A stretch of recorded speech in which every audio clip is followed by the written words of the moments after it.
The white fluorescent light cuts down on the long wooden table, the edge of the file burning a faint line against my fingertips. I stand in front of the counsel's microphone, the air heavy with the sterile bite of disinfectant and the dry chill of overworked air conditioning.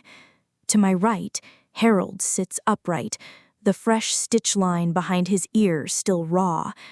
To my left, Liam grips the chair arm so tightly his knuckles have turned bone white. The door creaks open.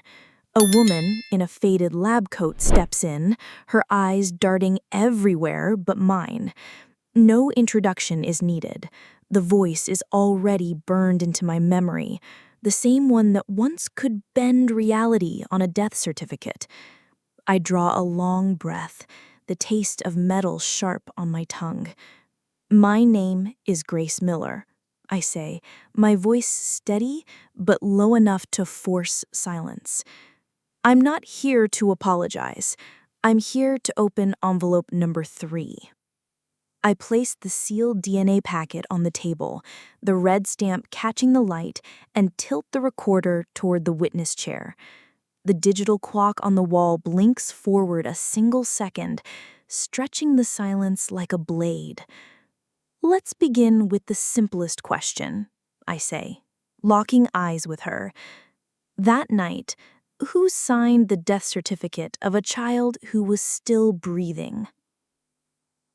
My name is Grace Miller, 27, widow, and against all odds, the mother of a boy who was never supposed to survive the night of that snowstorm. Before any of this, I was ordinary. I worked shifts at the library downtown, the kind of job where dust coats your sleeves and the scent of old paper clings to your hair. It wasn't glamorous, but it kept me fed and it kept the silence of my small dorm room at bay. The storm changed everything. If Harold Whitmore hadn't opened that door, Freddie and I would have been 2 names lost to winter. Instead, I walked into the home of a man who carried more shadows than walls. He introduced himself simply: retired doctor, lived alone, ground floor. But I noticed the little details: the tremor in his hands when he poured tea, the way his eyes lingered on photographs he kept half hidden, and the faint, bitter scent of painkillers mixed with chamomile. Liam Green entered the story later, though his presence had been circling me for years. He was Caleb's closest friend, the kind of man who stood at the edges of a funeral with his jaw clenched and his grief buried too deep to name. I hadn't expected to see his face again, and certainly not framed inside Harold's hidden box of memories. It was in those moments, Harold's burdened silences, Liam's uncanny resemblance to a boy long dead, that the unease began to coil around me.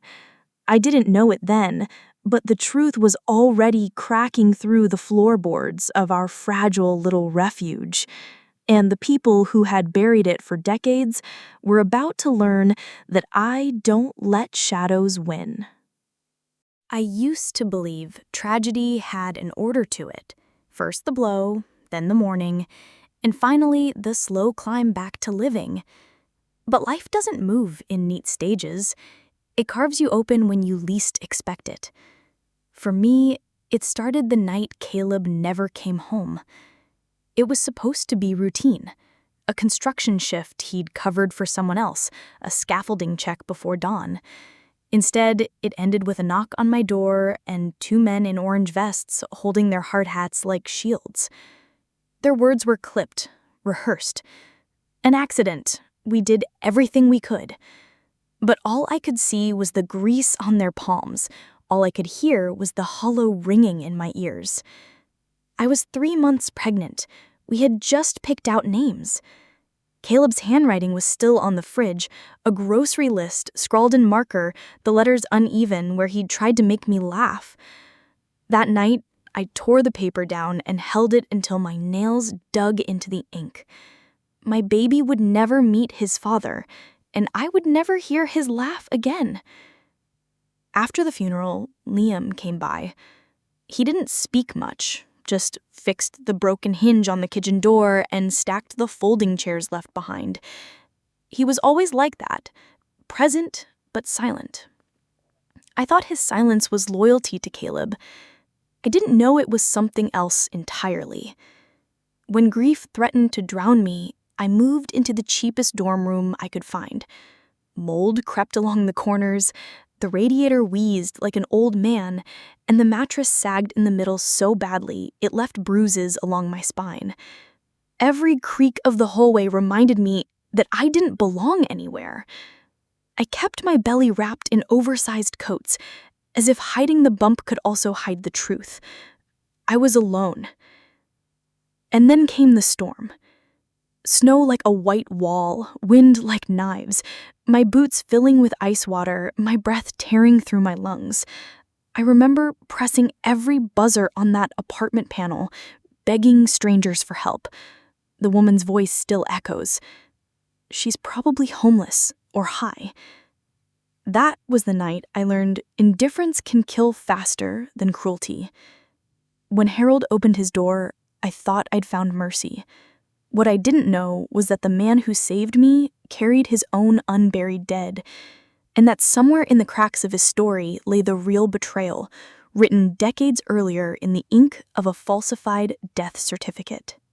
I pressed the photo into Harold's trembling hands, his face drained of color, his jaw clenched. "That's Daniel," he whispered, voice breaking, but the resemblance was undeniable. Questions multiplied faster than answers.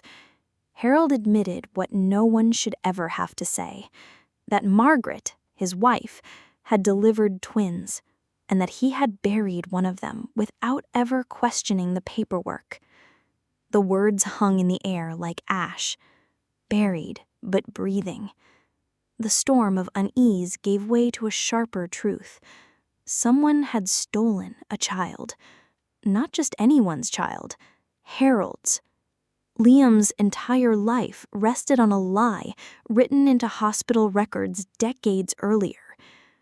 When Liam came to the apartment, when he saw the photograph and felt his own face staring back, silence carved the room in half.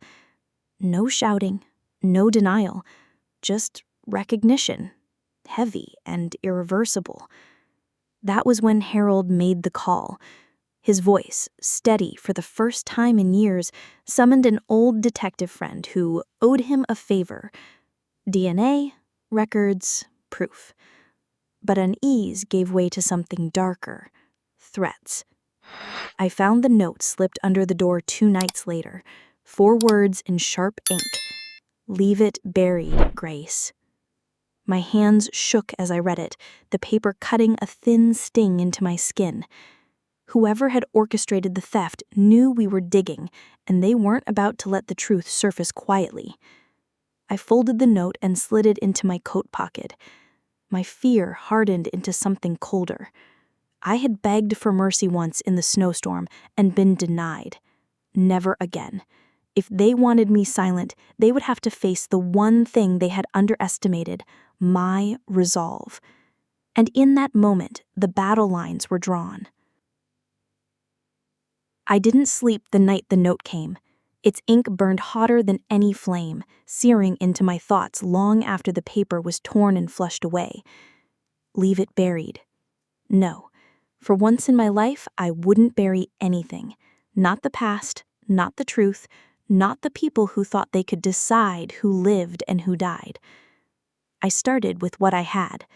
Freddie asleep in his bassinet, Harold pacing the apartment with shadow brushing against his legs, and Liam sitting silent at the kitchen table, his thumb pressed into the photograph like he could squeeze answers from it. "We don't have time for fear," I told them. "We need proof. Proof that can't be denied." Harold's old friend, Pavla, the retired homicide detective, became our first weapon. His methods were precise, almost surgical. He took DNA swabs, Freddie's, Liam's, Harold's, sealed them with steady hands. "Chain of custody," he muttered, his breath smelling faintly of tobacco. He knew the rules of evidence better than anyone still wearing a badge. While Pavel traced hospital archives, I built my own arsenal.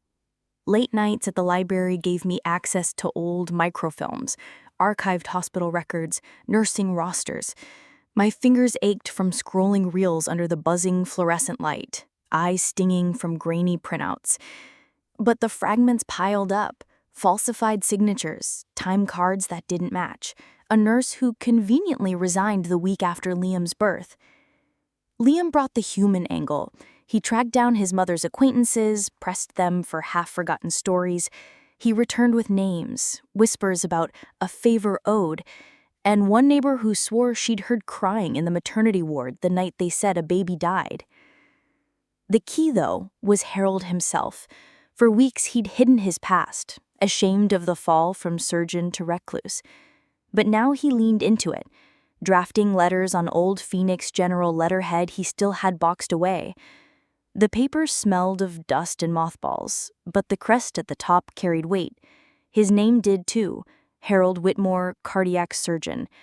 The kind of signature that once saved lives, now sharpened into a blade that would expose a theft. Piece by piece, we shaped the plan. Pavel would authenticate DNA, I would compile the paper trail, Liam would confront his mother with questions she could no longer avoid. And Harold, he would step back into the light, forcing the hospital to face the man they had abandoned to grief. Every step was deliberate, every move calculated. We weren't rushing into chaos. We were assembling a case no one could dismiss. And when it was ready, when every document was lined up like ammunition, we chose the battlefield carefully. Not a back alley conversation, not whispered apologies, but a public forum, one where silence was impossible. I could already hear it, the sound of files snapping open, the weight of gasps as DNA proof struck like a hammer. The very people who told me to bury the truth would soon choke on it. And when that day came, I promised myself one thing. I wouldn't just expose them. I'd make them remember. The day we moved felt like walking into the lion's den with a torch. Everything we'd built, weeks of paper trails, DNA results, sworn statements, were packed into a leather briefcase Pavel carried like a weapon. His face was carved from stone, the faint scent of tobacco clinging to his coat. Liam walked beside him, shoulders squared, his jaw tight enough to crack. I followed, Freddie cradled against me, his small breaths warm against my neck. The hospital boardroom was nothing I imagined. Polished oak table, sterile white walls, a row of men and women in suits that smelled faintly of starch and arrogance. They didn't expect us, not really. To them, we were just grief-stricken nobodies, people who should have faded into silence decades ago. "State your purpose," one of them demanded, tapping a pen against his clipboard. The sound echoed sharp, like a countdown. Harold rose slowly from his chair. His hands trembled, but his voice did not. "My name is Dr. Harold Whitmore. Phoenix General once trusted me with open hearts. Tonight, I'm here to prove this hospital once buried a living child." He placed a folder on the table, the DNA results, sealed and stamped. The room shifted, chairs creaked, a cough broke the silence.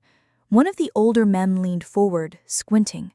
"This is absurd. Where did you even—" Pavel cut him off with the calm of a man who had testified in 100 murder trials. "Chain of custody verified. Independent lab. The boy known as Liam Green shares paternal DNA with Dr. Whitmore. You can try to dismiss grief, but you can't dismiss science." His words dropped like stones into water, sending ripples across the board's smug faces. I set Freddie's car seat on the table, his tiny hand curled around the strap, the sound of his soft cooing breaking the tension sharper than any gavel. "This child exists because Harold opened his door," I said. "But how many lives were shattered because your hospital closed theirs?" That was when the nurse appeared, the same woman I had recognized by her voice through an old intercom. Her lab coat was faded, her hair streaked with gray, but the steel in her eyes hadn't dulled. She stood at the doorway, arms crossed. You think you found the truth, but you don't know what it cost." Liam stepped forward, slamming the photograph on the table. The sound cracked through the boardroom like a gunshot. "What it cost," he said, his voice low, "was my life. Now answer the question, who signed my death certificate?" For a heartbeat, the room went still. Even the humming fluorescent lights seemed to pause. I felt my pulse race, the blood in my ears pounding like war drums. The plan was no longer a theory. The trap had sprung. And all that was left was to watch them scramble. Silence held for a breath, then shattered. One board member slammed his folders shut, another muttered about legal liability. But all of it faded when the nurse stepped further into the room. Her shoes clicked against the tile, each step too steady for someone caught in a lie. "I signed it," she said. Her voice didn't tremble. "I falsified the death certificate." The words detonated like a charge.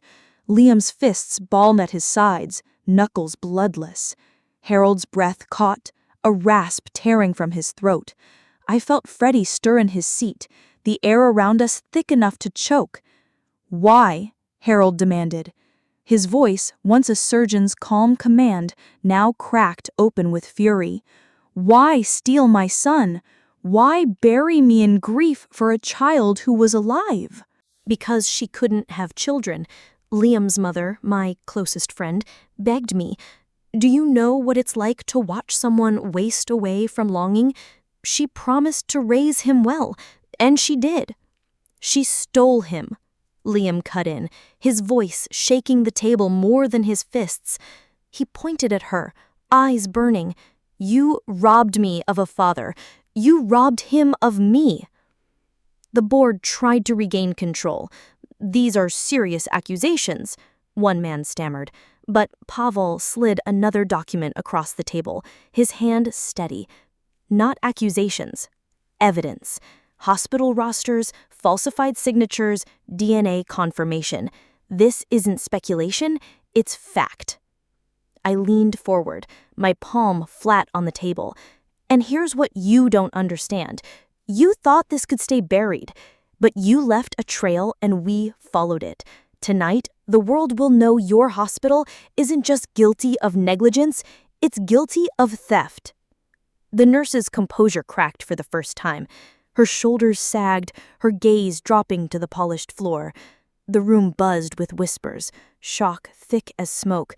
The arrogance had drained from their faces, replaced with something rawer, fear. Then Harold stood, slowly, painfully, but with a presence that froze every whisper. His eyes, once dulled with grief, now blazed with something sharper than rage. Vindication. "My name," he said, voice carrying to every corner, "is Dr. Harold Whitmore. This hospital let me bury a living son. Tonight, I bury your lies instead." The silence that followed was different, not the silence of dismissal, but of awe, the kind that falls when the truth no longer needs an advocate, because it stands taller than every excuse in the room. Liam stepped to his father's side, shoulders square. Pavel closed the folder with a decisive snap. I lifted Freddie into my arms, his small voice cooing, innocent, unknowing, but loud enough to echo through the chamber like a verdict. The scales had tipped, the thieves were unmasked, and there was no turning back. The fallout came quickly. The board, desperate to protect their reputation, suspended the nurse on the spot. Legal notices followed within days, investigations, hearings, the weight of truth finally pressing down on the same institution that had once buried it. For the first time in decades, Harold's loss was no longer invisible. It was written into record, undeniable. But justice isn't always loud. Sometimes it's quiet, measured in the smallest details. The way Liam slipped into calling Harold Dad without hesitation, the way Harold's hands steadied when he held Freddie, no longer trembling with guilt, but anchored by purpose. Even the way Shadow, the black cat, curled up beside Harold's chair, as though reclaiming a house that had once been nothing but silence. I remember the first evening back at the cabin, spring air drifting through the open windows, wood smoke curling in the hearth. Freddie reached for Harold's spectacles, giggling. Liam leaned against the doorframe, watching us, a rare smile softening his features. For the first time since Caleb's death, I didn't feel like I was surviving. I felt like I was living. Harold told me once, in a rare moment of vulnerability, that grief had left him hollow, convinced the world had no place for him. That night, with Freddie's tiny fingers gripping his, he whispered something different. I thought my life ended with loss, but maybe it began again with you. I didn't answer. I didn't need to. I just listened.